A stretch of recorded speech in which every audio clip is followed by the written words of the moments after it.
And so I don't want to live with my landlord or spend the nights with my landlord. Meet Whitney. He rents just one bedroom in an entire condo. Facing an upcoming eviction in another court, his move wasn't to pack, it was to take his landlord to court in an attempt to hijack the entire property. He thinks he's outsmarting the system, but the judge knows exactly who holds the keys. Watch the moment his plan falls apart.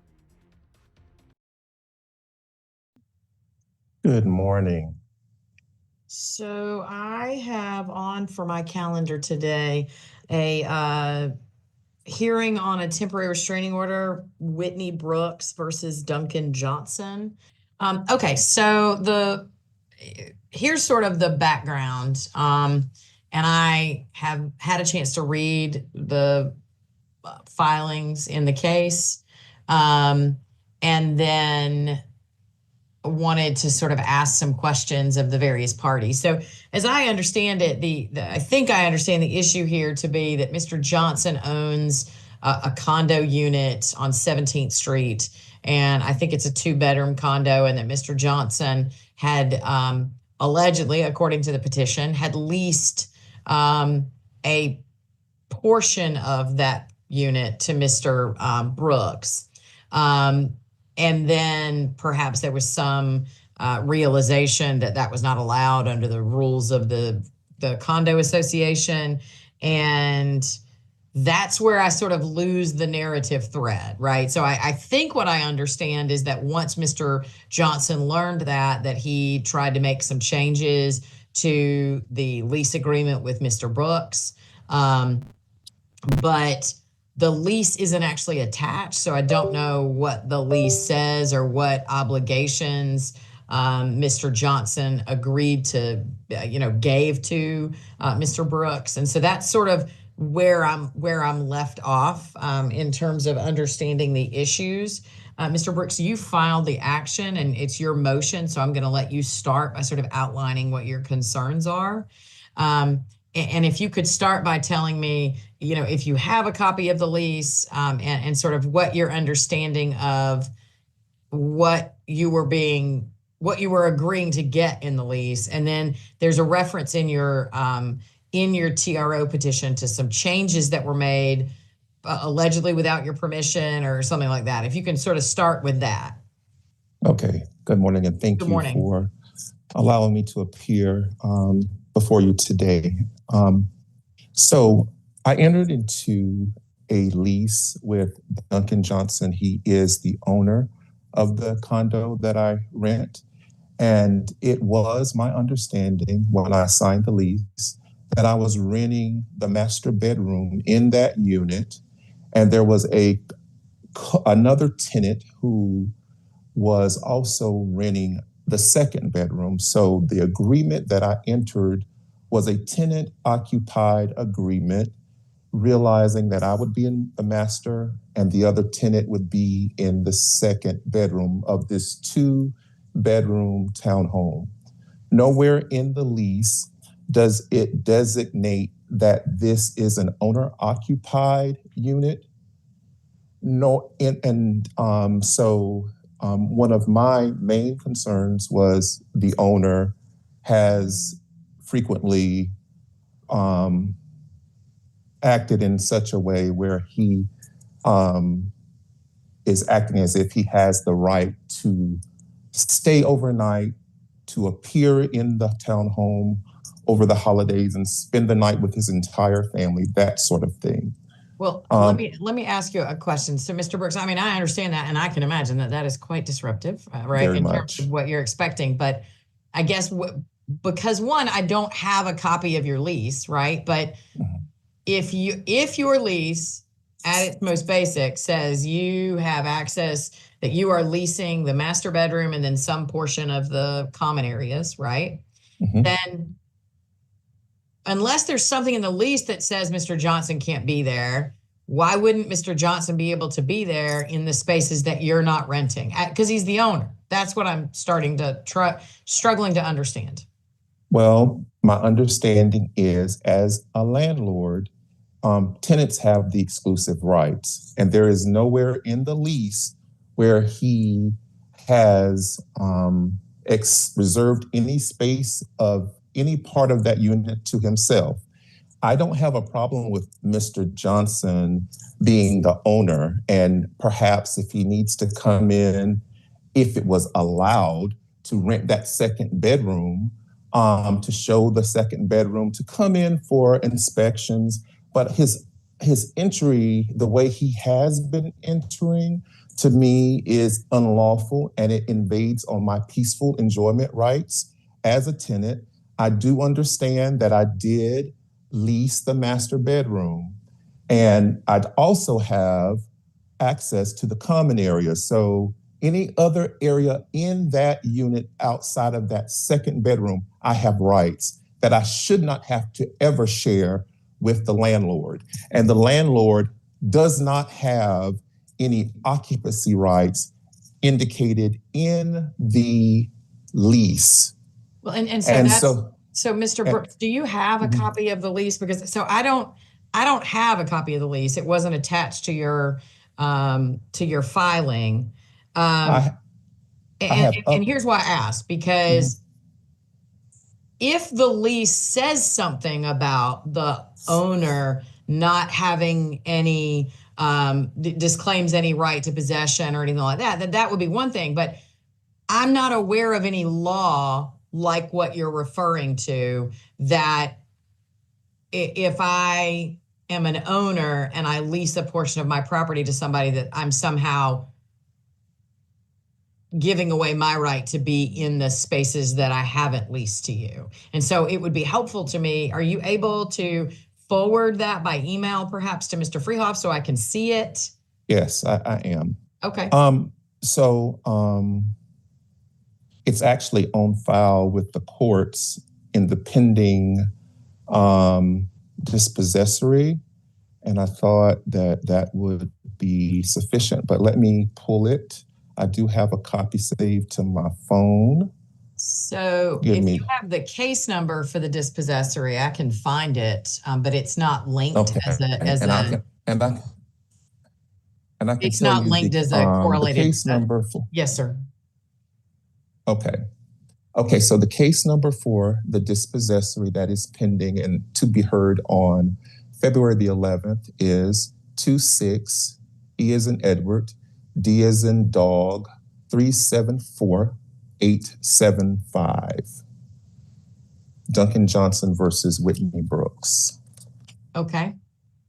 Thank you. Please continue with your presentation. While you're doing that, I'm able to pull that up and see if I can see it in the system. So. Okay. And so my understanding of the exclusive tenancy rights is not saying that I have exclusive possession of the entire unit when there's another tenant there, but I'm not sharing it with the landlord because that's not in the lease. And so I complained about that. One of the things I want to back up, there was some other things that I needed to clarify. So there is provisions on the landlord's leasing permit that prohibit him from fractionally leasing the condo. I was not aware of that. I was not aware that he was not allowed to rent the master bedroom to me in a fraction, and to rent the second bedroom to the grad student who was there until circa December 1st. She's gone now. I'm the only person in the unit now. When that issue came about, Duncan made some unilateral changes to the lease using the original signature from my lease that was signed on November 26th, because there were some terms in the lease. There are some terms in the HOA guidance, bylaws, regulations that were listed in the leasing permit that were required to be a part of my lease. In addition to that, Duncan was responsible for providing me with copies of the bylaws, covenants, and the rules of the HOA. When he did none of that, in the oversight that the condo management has over the lease, they had issues with how this lease was structured, what this lease did not include per the leasing permit that he agreed to. And long story short, they're not allowing, as long as my tenancy is in place, and they are not trying to evict me. I had to confirm that because Duncan alleged that they wanted him to evict me. And when I followed up directly with them, that is not what they're saying to me. They are penalizing Duncan for being out of compliance, not following the rules of his leasing permit and the HOA requirements in terms of the documentation that was required on the lease. Now, what he did unilaterally, when he added my name, I immediately stopped him, and he then continued to try to get me to sign his addendum. But because of all that he had already done, including, well, this is not something that I was involved with, but what I was told, this is hearsay, the condo management told me that the grad student was added under my name as a family member, and she was never a part of my lease whatsoever. So they were thinking she was my family member. And one day when I was having some type of badge issues, they asked me about my family member, and I was like, what are you talking about? And then that's how that came out, that Duncan allegedly reported to them that this lady from Spain was a family member. And I clarified that she's not my family member. And in fact, she physically moved in before I did. And although I may have signed the lease around the same time, her physical presence and coming into the unit was before mine. And so all of this, the details of what was required in the lease came out. And as a result of the non-compliance, my landlord was being fined to the point where some of my access levels were turned off because of his being behind on the fees and all that stuff. They eventually turned all that stuff back on to support me, and did told me that they were not seeking my removal as long as no one else moved into that unit, because only one person can lease that unit, or one unit, like a family unit, married couple, or family with children, that sort of thing, but not this person rents this bedroom, this person rents that bedroom, and another person rents the laundry room. Can't happen. And so, and the bylaws and the rules override what he didn't put in the rent, in the lease, per the leasing permit. And so because of that, and he also, his possession. Forgive me, Mr. Brooks. Let me interrupt you, because what I understood your primary complaint to be, I understand there's these larger issues, but respectfully, those are probably part of the dispossessory action and not really properly before me. What I understood your primary issue to be is that Mr. Johnson was continuing to access the property and to be in the space with you. Is that correct? That is correct. And not only is he doing it, he is sending people who are not parties to the lease with keys, and they are doing it as well. And he opens the door as if he lives there and fails to coordinate or have, I don't have a problem with my land. In every place that I've ever lived, landlords have always had rights and access, and that's not a problem. What is a problem for me is for me to come into my home on Christmas Eve and find my landlord and his entire family in the kitchen cooking. What I have a problem with is me hearing the door unlocked with a key and no one has even knocked, and the door opens and it's someone I don't know. What I have a problem with is the landlord sending his wife, who is not a party of the lease, she using a key and coming in and interrupting me as I am actively participating in an interview with my company. And those sort of things, for me, are, invading in my rights to peaceful enjoyment. I did not enter in a landlord occupied lease under no circumstances. And so I don't want to live with my landlord or spend the nights with my landlord and his family. So, Mr. Brooks, yes. Forgive me, but let me ask you a couple of questions, and then I'm going to for Mr. Johnson. Okay. So I've had a chance to just very briefly review the lease that you attached to one of your filings in the dispossessory action. I think I understand, and I want to clarify that your position about the landlord not having any rights to access the property, that is something you understand to be a part of just sort of Georgia law, and not necessarily that there's a particular provision in that lease. Is that correct? Or if there is a provision in that lease that you believe says the landlord can't be in the house, can you point me to that provision? My understanding of Georgia law is that when I sign the lease, that gives me the possession. And according to the bylaws of the HOA, which override this lease, yes, but you're not a party to the HOA. Right, Mr. Brooks. So that's part of the issue. You're not a party to the HOA. And so while Mr. Johnson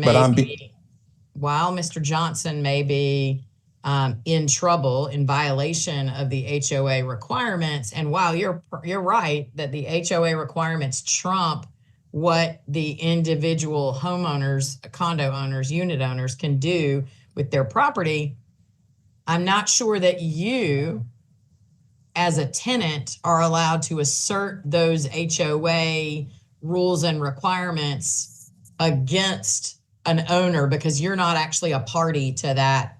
The reason those condo declaration rules apply to Mr. Johnson is because he is in a contract with the HOA or the COA, and he is governed by the declaration, which are the rules and requirements that you're referencing. But you're not a party to those. So I'm not exactly sure that you have the ability to access that. And I'm also not familiar with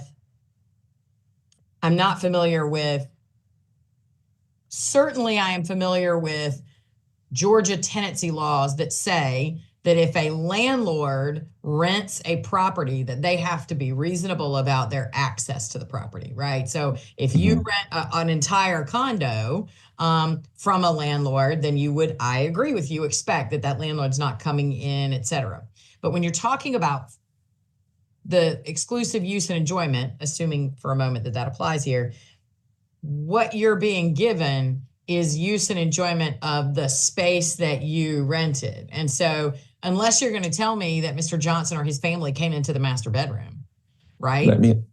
And so that's what I've heard. I'm also very concerned about the fact that this dispossessory action exists, because I suspect that means that this really should be handled in the dispossessory case. But setting that aside, Mr. Brooks, what I'm going to ask you is to sort of give you a couple of minutes to sort of, you will get another chance to respond to anything that Mr. Johnson says. Okay. But I want to give you just a couple of minutes to finish sort of telling me what it is you want to tell me, understanding that what I need you to focus on is the relief that you've asked for today is that I enter a restraining order saying that Mr. Johnson may not access the condo unit that he owns. And so... That's not what I'm asking. Okay.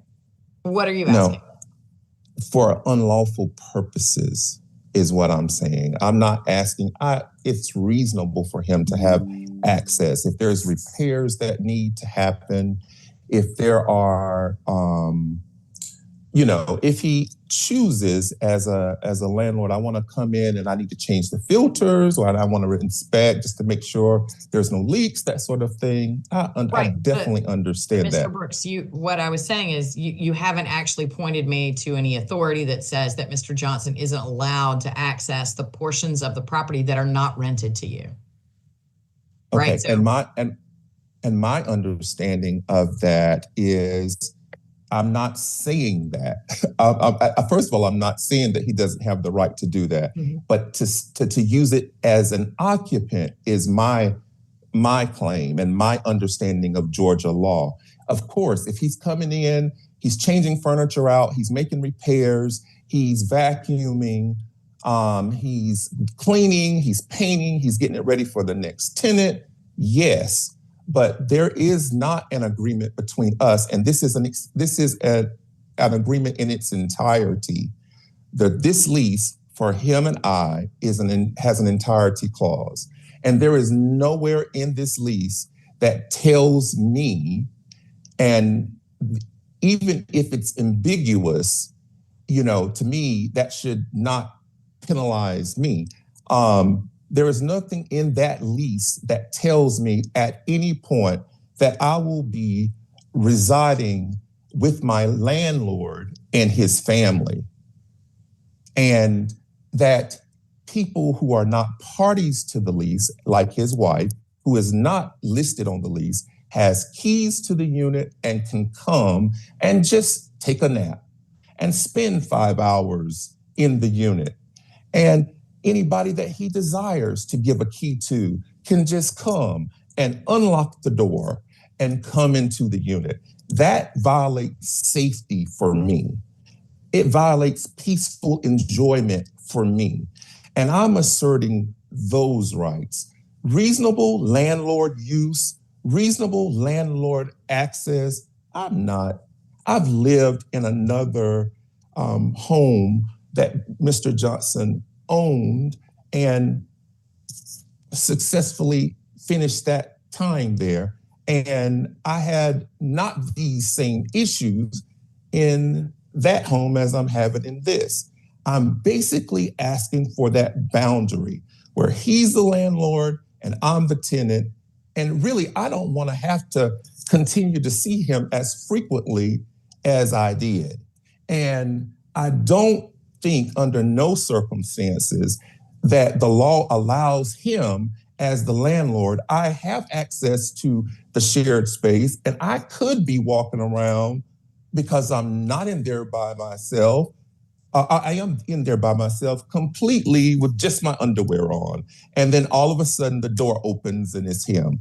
That is not what a tenant expects. And my safety, my peaceful enjoyment. I also don't like to be startled with him emerging from a room and I don't even know he's in the house. Right. To me, Mr. that Brooks, violates. I apologize, Yes. Mr. Brooks, but Okay. I am on a relatively tight schedule. And so I do need to take a moment to hear from Mr. Johnson. And then because it's your motion, I will let you have the last word to respond to anything that Mr. Johnson shares with me. Mr. Johnson, it's your turn, sir. Thank you, Your Honor. Your Honor, I am appearing specially, and I object to this proceeding due to lack of proper service. I've not been formally served, so at this moment I do not have the full TRO, the complaint, or the detail being talked about. So at this moment, I'm just going to wait for proper service, and then after that, Your Honor, I will respectfully also request 2 to 3 weeks after I'm formally served so that I can seek counsel. Hang on, let me interrupt you, Mr. Johnson, and just make sure you understand what this proceeding is, right? So Mr. Brooks has the right to come to the court and ask for an ex parte TRO hearing. And if the court, which means you wouldn't even know about it. And if the court determined that relief was appropriate, then you would get notice of that order, and then the court would have to have another hearing where it had an opportunity to hear from you. And so the general practice in Fulton County is that instead of going through that additional process where the other side really doesn't have any notice, even in circumstances where there has not been formal service of process yet, we require that the party seeking the injunctive relief provide notice of some sort, not formal service of process, but at least notice. And you are here indicating that you did get notice. Now, that doesn't waive your right to have formal and proper service of process. And so I just and when Mr. Brooks properly serves you with this action, you will have, under Georgia law, 30 days from the date that you are served to file an answer or other response. So I just wanted to address that concern for you so you would understand why we're here, even though you haven't formally been served. And the court does note that your appearance here is specially and that you are not waiving your right to proper informal service. Go ahead, Mr. Johnson. Thank you, Your Honor. I appreciate you explaining the detail to me, and I look forward to be served. At this moment, I respectfully decline not to discuss anything further concerning the hearing because I do not have the full detail of the TRA and the complaint. Understood, Thank Mr. you. Johnson. Thank you, Your Honor. Thank you. Mr. Brooks? Okay. And I would like to add that Mr. Johnson has included in our lease that any matters relating to the lease be sent to the email address, which that's what I did, and also to the address of the condo that I live in. He does not live there. He is actually impeding service because he doesn't live there. And I don't have a physical address where he lives. And so I explained this to the clerk when I filed. And I also spoke with your staff assistant regarding, and he gave me the instructions to, take diligent efforts to make sure that he's aware of the hearing. And that is what I did. I've actually sent it to him like 3 times, including this morning, right before it started, just to make sure, because I never heard back from him on the hearing. And so I'm glad that he did show up and that we are here. But just to let you know that I don't have a service address that I can rely on. And also, based off of his access and the way that he has been coming and going, I'm not even sure if he serves against me that he won't interfere with that, because he could technically file something against me, and then it could be posted to the door and I would never see it. That was my concern because of how he occupies and how he comes in and the way this is currently playing out. And so I was proactive. I went actually to the magistrate court to file against him. And then I learned he's already filed dispossessory against me twice in January alone. And the second one, when I found out that it had actually been filed, I was actually going in to file against him for these matters that I'm talking about, and to also talk about some of the things that he alleged in the first dispossessory that were totally not true and sworn to. And so all of his action, and I really do my honest assessment of what has been happening, because he has offered me an option to terminate my lease early. He's offered me an opportunity to get 1 month's rent plus $500 in order for me to terminate early because of the fines and the things that are happening with the HOA. I chose not to do it because I'm not in the financial circumstances right now to independently take all that on again, seeming that I just did it in September. And so I turned it down. I gave him a counter in terms of what I would take first and last, plus the 500 moving, but he declined it. And so because of that, I haven't signed any addendums, and I haven't agreed to terminate my lease early. I've paid my rent on time early every month since the whole over a year that I've been doing business with Mr. Johnson. I lived somewhere else that he owned, and now I've been in this place since September. I'm not a holdover tenant. I've paid on time, and in my opinion, this lease doesn't, I haven't violated anything in this lease. And so to be facing eviction now because he's not getting his way, or I don't know why I'm doing it. He says I'm in breach, but I don't know what I'm in breach of. And me asserting my rights are based off of my understanding and my research of Georgia law. And I don't have, since this is an exclusive entire agreement that between us, I have no language in my lease that says there may be times when you're living with the landlord and the landlord is reserving these spaces to himself. I had an understanding that the only part of that lease that I was not given possession or shared access to was the other bedroom. Everything else in that unit to me was shared spaces to include the den, living room, bathrooms, laundry room, Mr. patio. Brooks, forgive me for interrupting you, but Okay. you're saying something I've already heard before, right? So, okay. And I do need to sort of bring this hearing to a close. I do want to give you an opportunity to sort of make any final points that you would like to make. Okay. So for me, Judge Krause, and thank you for the time to speak before you today, I am asking the court to honor and to give me the safety and security that I desire, and in my opinion, that the law requires in terms of access, in terms of just the unexpected appearance of people with keys, and that sort of thing. And even when I say not a good time because maybe I have something else going on, or because of other issues like what's happening, and and I feel like all of this is retaliatory, and I really want to peacefully enjoy my home that I'm paying for every month. I'm asking for the protections, nothing extraordinary other than the law allows.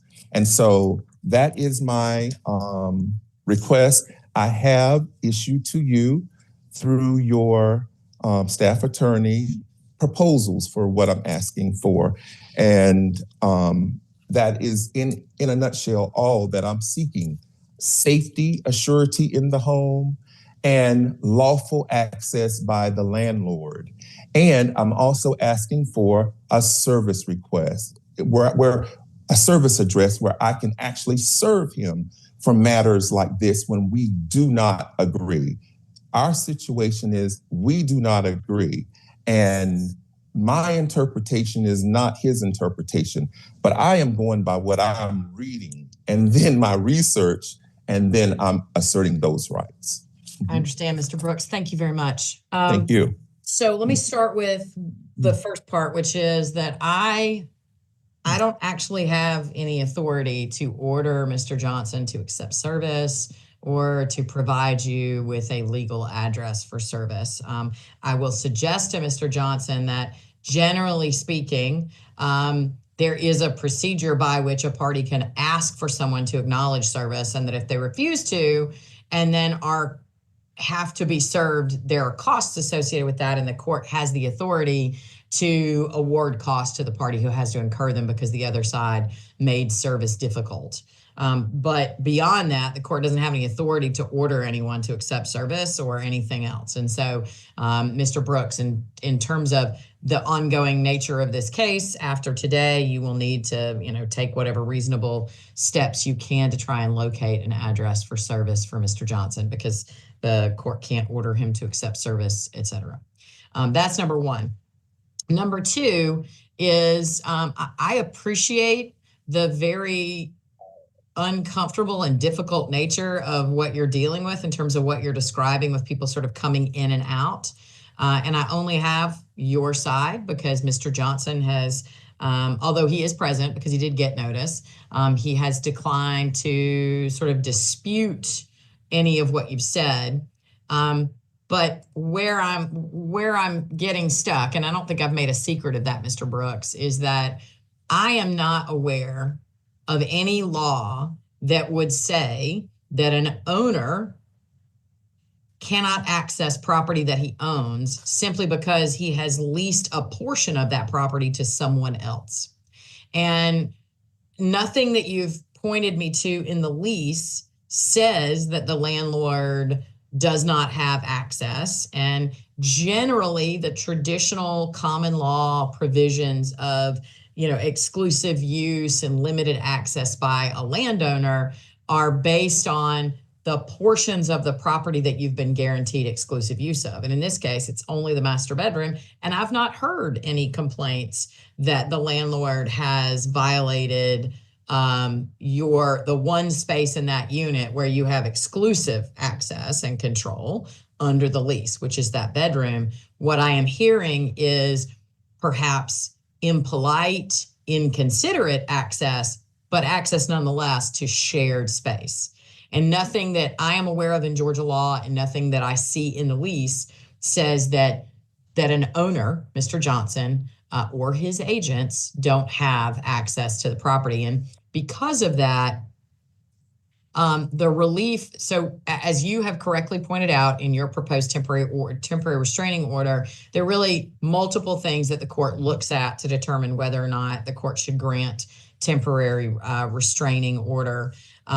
One is whether there's a likelihood of success on the merits.